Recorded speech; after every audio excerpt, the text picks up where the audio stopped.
Talk about heathenism. My name is Martin Singer. I was saying to Becky earlier, I know I only look about 42 years old, but I'm actually 76 later this week. So I was born in 1948, when the NHS was born, same year as me. I was born just before the NHS, 1940. I'm here to talk about heathenism.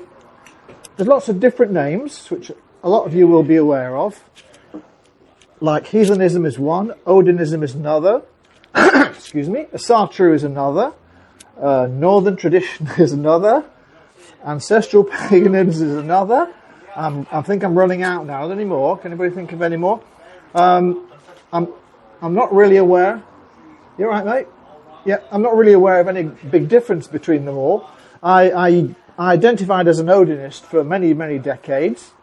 I actually joined an organisation called the Odinic Rite, spelled R-I-T-E, not part of the Brexit Party, all right, R-I-T-E.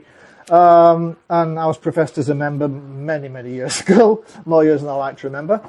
And I used to call myself an Odinist. Nowadays I call myself a heathen, and I think the reason I hope will be interesting. Odinist to me, well, Odin is a male god figure, as probably you all know.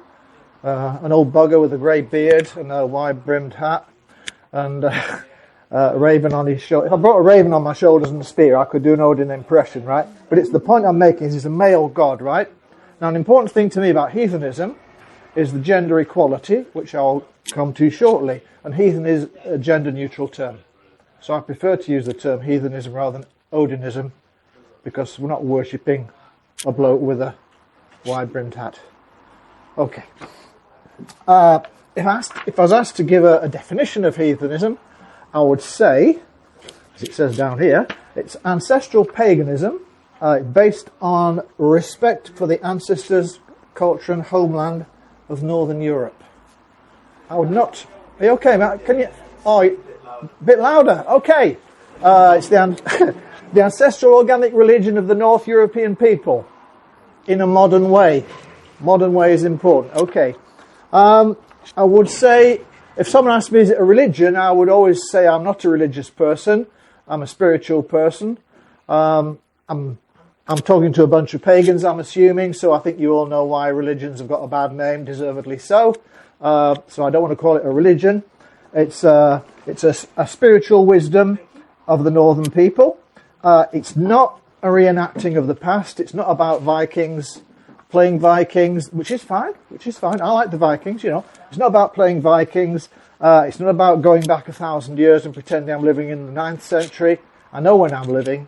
For me, it's a synthesis of science and folk wisdom, and it's brought up to date. It's very important. I mean, I don't view our ancestors through rose-tinted specs. I hope I don't. I admire them in many ways. I celebrate them. I'm inspired by them. Obviously, they did some things that we wouldn't do today. I'm not going to go out cattle raiding and you know, bring a bunch of cows back, because I've only got a small garden anyway, and health and safety wouldn't like it, you know. And if I can use the S word, I do apologise. I mean, 1,000 years ago, everybody had slaves. It was normal.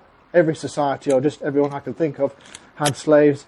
It's not just Vikings and Anglo-Saxons. In 1086, in the Domesday Book, this country had been allegedly Christian for more than 400 years. 1086, 20% of the population of England were slaves in the Domesday Book, historical fact. Okay, so again, that's an example of something we obviously wouldn't do today. So I'm not reenacting, I'm not going right back to the ancestors. It's a synthesis of old wisdom and modern knowledge. They didn't have the science that we have. They were more superstitious probably than most of us. I can't speak for everybody. But a lot of things now we do understand better with modern science. And I like it myself. I may come back to this later.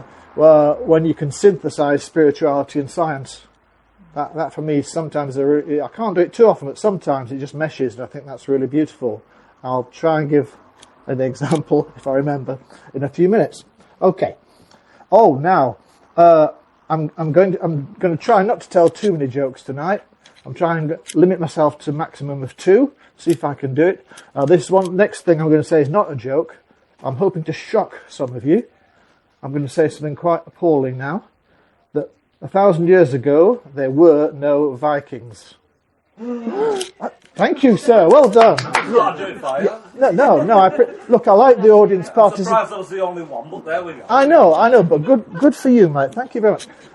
So, what a shocking thing to say. There were no Vikings 1,000 years ago. How can I say that? Well, 1,000 years ago, there was the word Viking. It was used. But it was a verb. It was not a noun. It's what you did.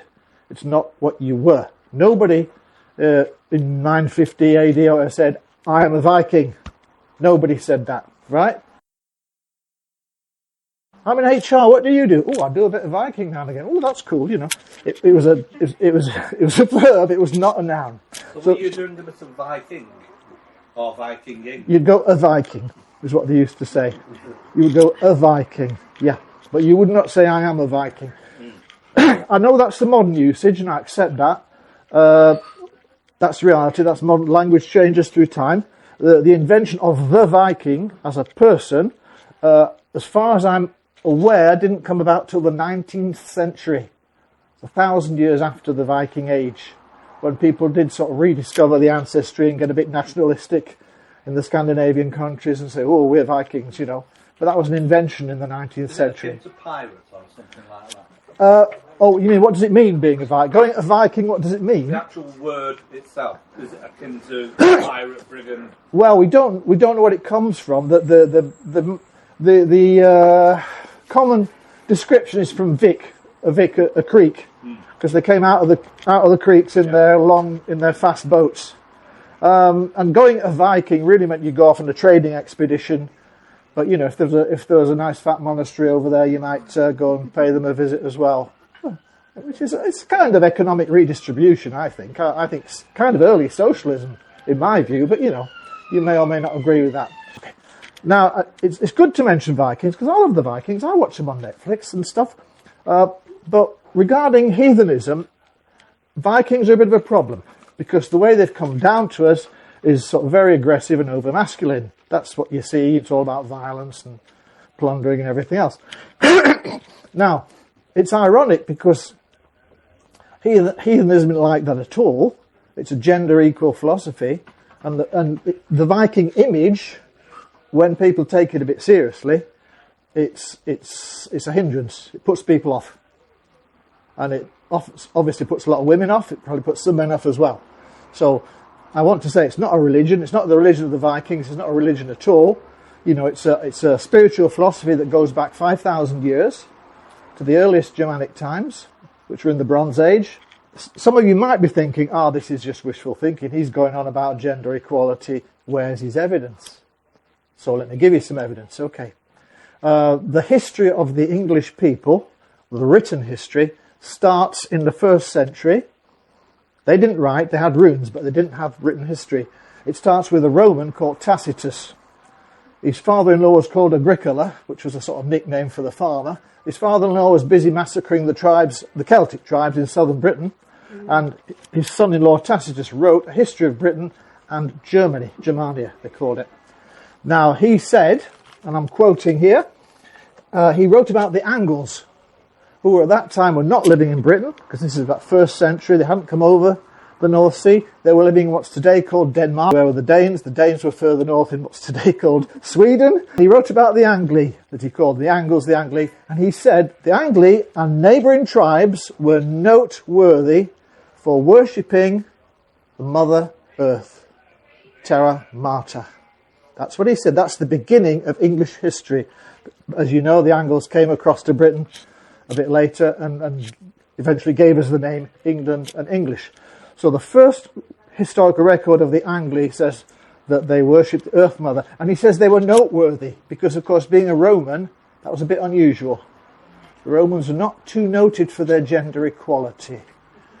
Even though they were incredibly civilized, they weren't too good if you were either female, that's half the population, or slaves, that's probably another large percentage. They were not too civilized then. Okay, so that's my first bit of evidence.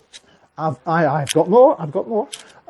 We do have the law codes of early Anglo-Saxon kings.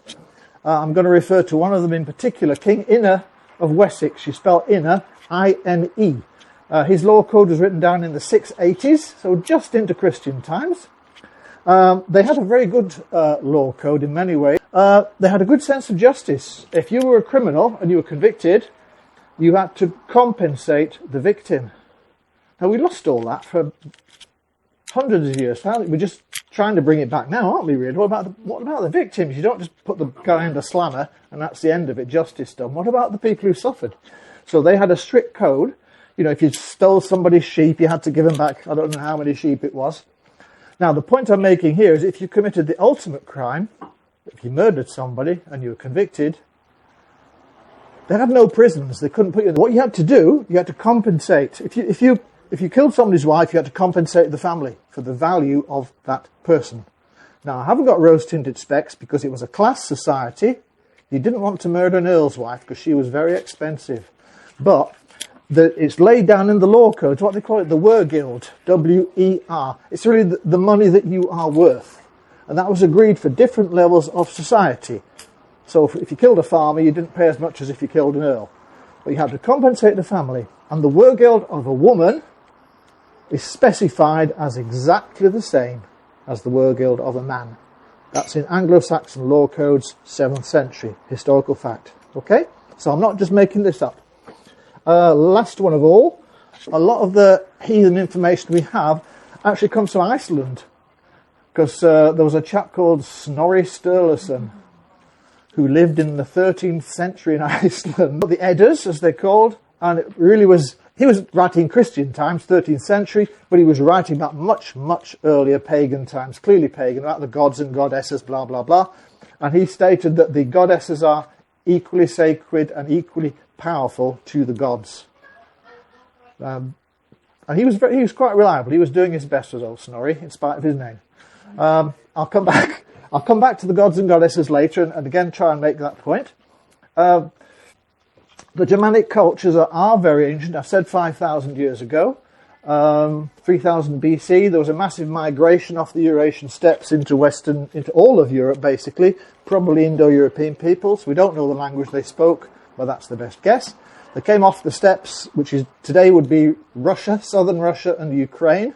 They brought the Bronze Age into Europe and brought the Indo-European languages in and gave us the majority of you guys there are descended from these. Your majority of your ancestry is from these guys. They're sometimes called the beaker folk. Cremated people and they buried them in these bell-shaped beakers. So for many, many years they were called the beaker folk. But they are the ancestors of all the modern Europeans. And philologists, which is a hard word to say, philologists have calculated that the ancient Germanic languages and the Celtic and the other ones date back about 5,000 years from now. So what they're saying is there was distinctive language and presumably there was a distinctive culture from which all the modern Germanic languages, Scandinavian, English, German, etc., as ancient as that. So the culture goes back, I'm suggesting, at least as far as that. So it's not the Vikings again. I love the Vikings, but, you know, it's not about Vikings. It's about a much more ancient culture. Okay. Heathenism. Right. Why am I a heathen? I think it's, well, I've said already, but it's worth saying again. It's a synthesis of ancestral wisdom with modern science and modern values. I think that's a nice way to put it. For me, an ancestral paganism makes more sense. Helps you to create a positive identity for yourself that's linked to your ancestry and your homeland. I'm English. I was brought up in England. I was brought up in West Yorkshire. That's where my mother's people have been for hundreds and hundreds of years. I'm sure at least back to the Danes in the 9th century. And of course people before them, the Angles and the Brigantes and everybody else. So, for me it's part of my identity. Rather than having, you know, a more exotic sort of... Lineage. Sorry? Lineage. Well, more an exotic paganism, if you like. I mean, I'm just going to give a personal view here. I don't want to offend anybody. If I do, I apologise.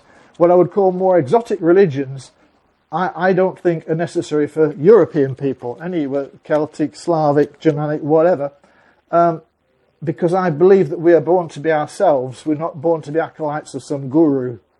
And heathens tend to be very individualistic and free-thinking. I don't want a guru telling me what to think all the time. I don't want to be anybody's guru. I could learn lots from every single one of you, sincerely. Every one of you could teach me a lot. We learn from each other, right? I'm not interested. You're all right with that? I'm just saying, I think there must be a reason. On that basis. A convert! Oh! About being the best that you can be and learning. We can all learn from each other. I sincerely mean that. Every day I learn something. Okay.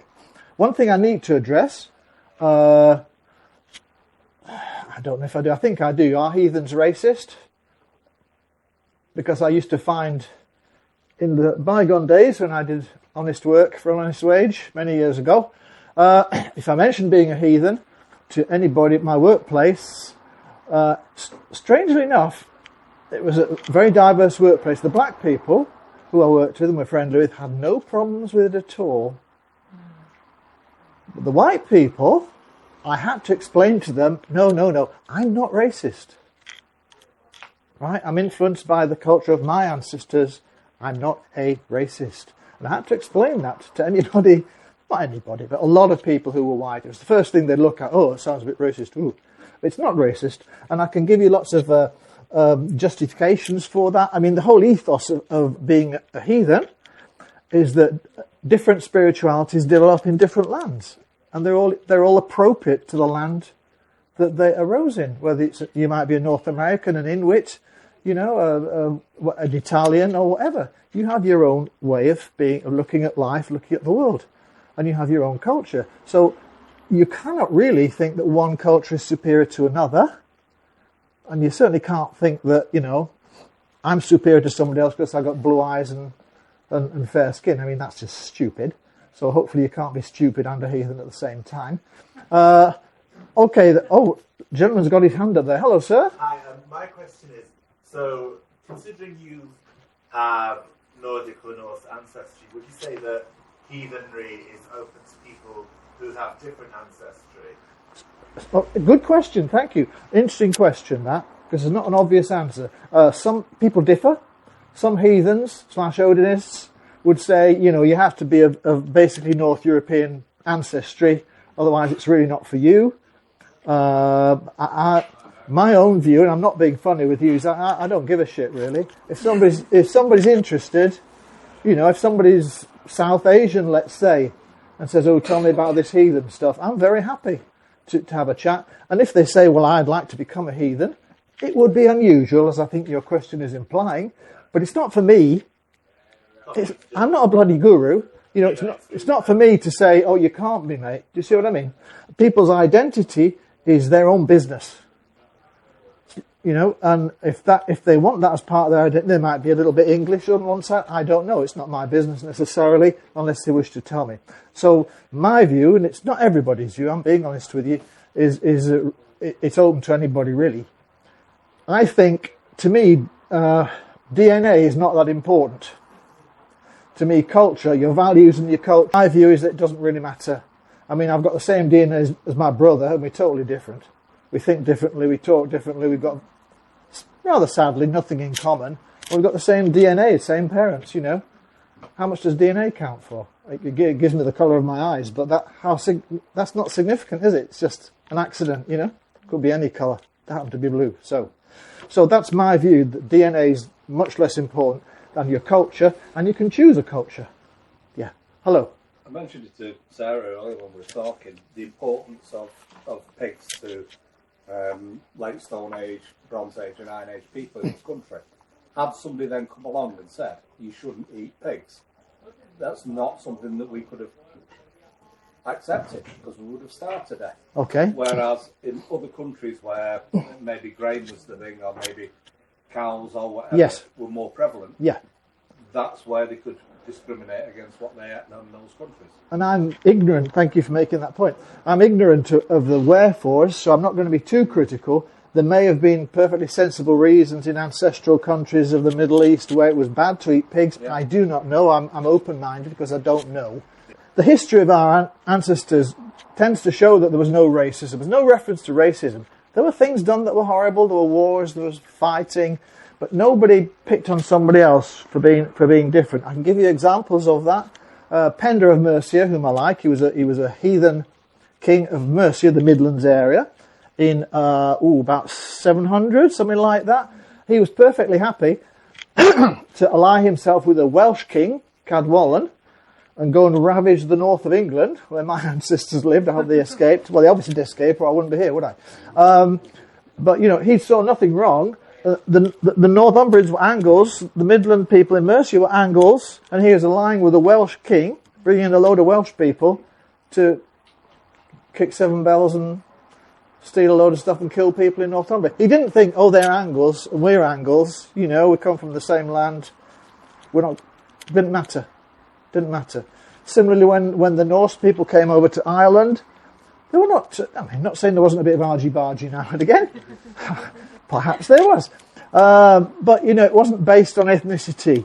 And there's plenty of evidence there. You'd get Scandinavians fighting with Celts against other Scandinavians. Plenty of evidence of that, historical evidence of that. So, you know, the ethnicity was not really important to ancient tribal peoples. Their identity was the local tribe. They didn't have a larger identity. Nobody thought they were English. People didn't even think they were Angles, you know. They just thought, I live in this area of the Midlands, whatever it might have been called. You know, I'm Witcher or whatever it is, or whatever it might be called, the area. Lots of old tribal names, which I won't go into. But that was their identity. They didn't have a strong ethnic identity, or much at all. Obviously, you're aware if somebody's talking a different language from you, but it didn't matter. They didn't intermarry. They'd ally themselves. They'd trade with anybody. So they were not racist. So now, if I'm living the ancestral culture in a modern way, I'm not going to be racist. Also, heathenism for me, an element of it is about self-respect.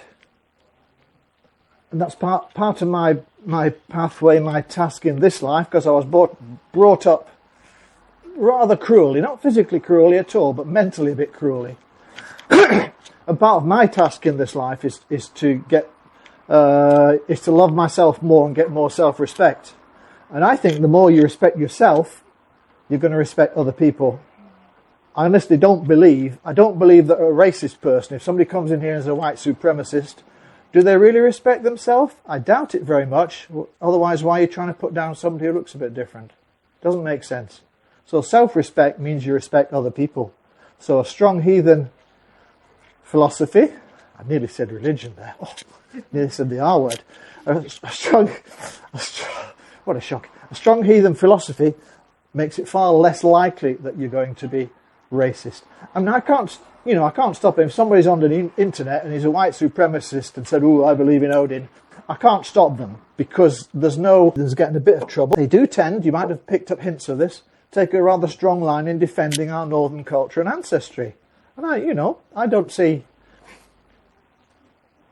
I mean, I know I'm a white heterosexual male and everything that's wrong with the world is personally my fault. You know, I know that, but putting that to one side, I am what I am. I wouldn't say I'm proud of my ancestors. I wouldn't say I'm proud of where I was born, because that's an accident. That's just an accident. It's nothing to be proud of, really. It's just I was born in West Yorkshire. It just happened. I didn't have much say in the matter. But we are quite keen to defend our people and our culture. And I think that's a good thing. Some people don't like it. They've been reading The Guardian lately. They might not like it too much, but, little dig at The Guardian. Sorry about that. I would sum it up by saying, be kind to yourself, be kind to other people as much as you can, but don't take shit. That's what I would say. Oh, applause. Louder, come on. Thank you. Oh, yes. Oh, they love me. Oh, okay. Thank you very much. Active, mentally active. We don't expect gods to sort our problems out for us. We don't believe in sin, which is quite handy. But stop it, Becky. Another. That's 2 people tonight. All right. But there is a but coming. I'm sorry. All actions have consequences. So think about when you do things. Think about there will be. You can't say what they're going to be necessarily. It may be way down the line. You don't know. All actions do have consequences. So that's, it's not about a list of don't. What's the thing with your neighbour's ox? I quite like. Don't covet your neighbour's ox. The proverb coming up from somewhere or other in the recesses of my ancient brain. If somebody's a pain in the arse, We're talking about pains in the arse. So if somebody's a pain in the arse, what you need to do is walk a mile in their shoes, okay? You walk a mile in their shoes. Because once you've done that, they're a mile away and you've got their fucking shoes. Boom, boom. Problem sorted. Okay. I need to mention Wyrd, spelled W-Y-R-D, which is the heathen sense of fate. It's called Wyrd. We have the modern English word weird, which means something entirely different, even though it's probably descended from it but changed its meaning over hundreds and hundreds of years. Wyrd, W-Y-R-D, is a dynamic understanding of fate. So it's a fate which you can influence by your actions. It's not something, oh, that's my fate, that's going to happen. No. Okay? And they have a concept of a web of Wyrd, where everything is interdependent on this web. All people, all nature, all the universe, we're on a web of Wyrd, which I think is a really beautiful idea. So you can move around the web, you know, you can't get off the web of Wyrd, but you can move around it by your actions. So you can influence your fate, as it might be called. I think the web of Wyrd, look it up if you're interested, W-Y-R-D, I think is a very interesting concept. It's like a World Wide Web born 1,000 years ago. And you know that's what fate is. And I think that, you know, influences how you carry yourself, how you behave, hopefully, in this life. Okay, I need to mention the runes. A lot of you know about them, a lot of you use them probably. Sacred alphabet, 24 characters. They're not used for, at least in my opinion, not used for fortune telling. They're used to get wisdom and advice from the gods, however you think the gods might be. If you ask 5 heathens what the gods like, you probably get 5 different answers. I've got a few things down here. I'll tell you the one I really like. To me, the gods are symbols of the life force, the energy that flows in all things. Now, if that sounds a bit strange, science is telling us that subatomic energy, I'll say that slower, subatomic energy exists in all things, vibration energy, in this table, in you and me, in animals, in everything, right? So there's energy which you could call, they call it subatomic energy, you could call it the life force. It's in everything and in everyone. Yeah, and to me, wearing this, Thor's hammer, that's a symbol of the life force. One of the aspects of the life force is Thor's hammer. There are others. Okay. I must tell you a little bit about. I'm not going to go on a boring thing about all the gods and goddesses because that would be boring. But I'll just tell you about 5 or 6 and then stop. Because most of you're pagans, you're educated people. You've heard all this, but I'll try and maybe give a different slant on it. Obviously, there's Odin, god of wisdom, poetry, magic and war. He hung on a tree pierced by a spear in order to gain the wisdom of the runes. There's a shamanic thing in that, isn't there? Very similar to some of the North American rituals to gain spiritual wisdom. Don't think I'm going to try it myself. I don't mind hanging on the tree. It's the pierced by the spear bit that kind of maybe doesn't appeal to me too much. His wife was called Frigga. Well, Odin we get Wednesday, because Odin in Norse is Woden with a W, same word with a W in English, so Woden's day is Wednesday. His wife was Frigga, mother goddess, after whom we get Frigg's Day, Friday. So there's a nice pairing of male and female. There's Thor, of course. Everybody's seen the Thor movies, haven't you? I like the Thor movies. They're great fun. They're not amazingly historically accurate. However, his magic hammer, which gave us thunder and lightning, it was so magic, this hammer, that when he threw it, killed a frost giant or 2, it returned to his hand. A magic hammer returned to his hand, which does sound a bit Australian, but I'm going to move on from that. I don't think he sounded like an Australian. His wife, who's not as well known, because, you know, Christians don't like powerful women, was Sif, the corn goddess, the yellow-haired corn goddess. Her symbol was the sickle, cutting the corn. His symbol was the hammer. Hammer and sickle. Anybody? Hammer and sickle? That could just be a coincidence. I'm not caught my when I first heard this, was the hammer and sickle together as a symbol. And that's Thor and Zeef. Okay? The last gods I'm going to talk about, because there's far too many. If you want to learn about them all, just buy a book, Don't listen to me waffling on. The last one I want to talk about is the fertility god Frey. They've found lots of little statues of Frey, the fertility god. They know he's a fertility god because he has a huge erect. I'm sorry, I can't say it another way. He's a little statuette, right? But his is half the length of his body. So, if it was me, 3 foot? Surely, that's too much of a good thing. Surely, I don't know. Anyway, he's a fertility god. They found lots of little images of him with a very large erect penis. He's a patron of farmers. Please say it louder if it's that funny. I want to hear it. Okay.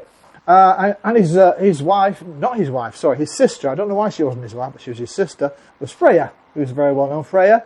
She's basically known as the love goddess, so the blokes all like Freya. However, she's a very powerful figure. She had shamanic skills. She took she was a chief person of the Valkyries, the women who took the dead heroes up to Valhalla. Odin took half the dead heroes. Freya took the other half of the dead heroes. Another example of equality, okay? She wasn't just, a sexy babe. She was a powerful woman. Okay, that's enough about the gods. Sorry? I'm not talking about Loki. He just messes things up. Well, yeah. Well, Loki's modern humans. He fucks everything up, and then he works really, really hard to put them right. It's just what we're doing on the planet, isn't it? Really smart and clever, but then you screw. Oh dear! There's in the rivers. What we do? Oh, don't start me on what he did. He's mischief incarnate. You're a right little bugger, Well, to put it in spiritual terms, he was a right little bugger. Yes, that's true. That's true. I know. So, give me your best one. With the advent of Christianity, Norse beliefs were erased. So when did people start reconstructing? Good question. They were never. How do you know it's authentic? They were never erased because what Christianity did very cleverly, and this is historic evidence for the Pope saying to people when they came to England, saying wipe out paganism, but where you cannot wipe it out, rebrand it. He didn't use the phrase rebrand it. So midwinter, the Mother Night, which was definite pagan ceremony, became, baby Jesus was born. Easter, there's a pagan records of a pagan Anglo-Saxon goddess called Eostre, E-O-S-T-R-E, Eostre. So they didn't even change the name of that one, but it became, Jesus got resurrected or some stupid thing.